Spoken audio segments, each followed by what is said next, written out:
کیا گلوٹاتھیون یوز کرائیں اپنی اسکن پہ؟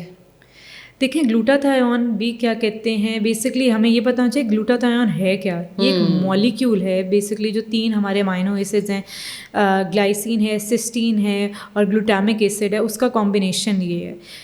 ابھی گلوٹاتھیون آپ کو زینب اگر میں یہ بات بتاؤں کہ ہمارے فروٹس ہیں، جیسے جو سٹرس فروٹس ہیں اس میں یہ پریزنٹ ہے. ایگزیکٹلی. تو آپ یہ کھائیں، آپ ان چیزوں سے بھی فرق کر سکتے ہیں، آپ کی ڈائٹری چینجز سے بھی چیزیں ہو سکتی ہیں. ہاں گلوٹاتھیون کے جو انجیکشنز ہیں یہ آج کل بہت زیادہ ٹرینڈ بھی سیٹ ہو رہا ہے کہ لوگ آتے ہیں، کوئی امیون جو ہے آپ کا سسٹم اس کو بوسٹ ملتا ہے کس کو لگانے سے. لیکن وہ یہ نا پھر آپ کی اگر سوچ یہ ہے کہ میں نے گورا رنگت تاکہ دنیا میرے پیچھے پاگل ہو جائے اور میں خوبصورت ہو جاؤں، دماغ میں اگر آپ کی یہ چیز ہے تو رہنے دیں، آپ نہ لگائیں. اگر ہاں باہر جو ہے آج کل نام ایک ہے آئی وی کاکٹیلز کا نام یوز ہو رہا ہے، وہ کاکٹیلز میں گلوٹاتھیون بھی ہے، وائٹامن سی بھی ہے اور وہ ساری چیزیں. اور ان کا بیسک جو لوگوں کا ریزن ہے نا وہ کہ وہ یہ کیوں کریں، وہ اس لیے کریں تاکہ امیون بوسٹ ہو ان کا. اگر دماغ میں گورا رنگت یا اس طرح کی چیزیں ہیں تو وہ آپ اپنے ساتھ بھی زیادتی کر رہے ہیں اور یہ غلط چیز آپ کر رہے ہیں. بوٹاکس لگوا سکتے ہیں؟ کیوں نہیں لگوا سکتے؟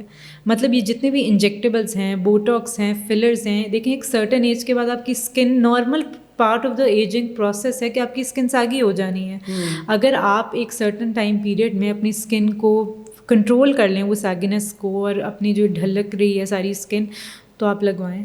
اچھا بیسٹ ایج کیا ہے لائک اپنے بوٹاکس کرانے کے لیے یا فلرز کرانے کے لیے؟ جیسے بہت سارے لوگوں کے ہم دیکھتے ہیں ڈارک سرکلز، آئی بیگس بہت ہوتے ہیں، ان کے لیے بھی ہم یوز کرتے ہیں یہ پروسیجرز. تو کس ایج میں لائک یو ریکمینڈ؟ پتہ ہے میں آپ کو ایک بات بتاؤں کہ ابھی میں آپ کو اگر کوئی ایج بریکٹ دوں نا، ابھی کل کوئی اور ریسرچ آ جانی ہے، ایج بریکٹ چینج ہو جانی ہے. ابھی آپ دیکھیں بوٹاکس کی ہم بات کریں، آپ کو پتہ ہے آج کل ٹرینڈ ہے بیبی بوٹاکس کا. بیبی بوٹاکس کا مطلب ہے کہ early part of the life میں بھی آپ بوٹاکس لگا سکتے ہو ایک سرٹن اماؤنٹ میں، جس سے آپ کی اسکن نے جس سرٹن ایجنگ پروسیس میں جانا ہے اس سے پہلے اس کو روک دے، اس سے پہلے وہ صحیح ہو جائے. تو استھیٹکس میں اور ڈرماٹولوجی میں ایج تو ڈیفائن آج کل جتنی چیزیں ہو رہی ہے ہو ہی نہیں سکتی. اچھا پھر کچھ ہمیں ایسا بتا دیں کہ جو ہماری ایکٹریس ہیں اور اسکرین پہ جو ہمیں نظر آتی ہیں ان کی اسکن بڑی فلالیس، کبھی ہم نے کوئی پمپل نہیں دیکھا، کبھی ہم نے کچھ نہیں دیکھا، ہم ان جیسے کیسے بن سکتے ہیں؟ میں کہتی ہوں ان جیسے بننا ہی کیوں ہے، آپ کو اپنے میں اتنا کانفیڈنس ہونا چاہیے.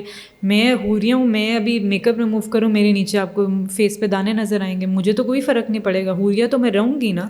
حوریہ میں مجھے اتنا کانفیڈنس ہونا چاہیے کہ کیا ضرورت ہے اس طرح کی چیزیں کی، یہ ویسا بننا ایسا بننا یہ چینج کرنی چاہیے. لیکن ہاں ظاہری سی بات ہے ہر کسی کا دل چاہتا ہے وہ اچھا لگے. آپ کے اگر کوئی انڈر لائنگ ایشوز ہیں، کوئی اسکن پرابلمس ہیں، آپ پراپر ڈاکٹر کے پاس جائیں، ڈاکٹر سے کنسلٹیشن لیں اور ڈاکٹر کی ٹریٹمنٹ کو فالو کریں.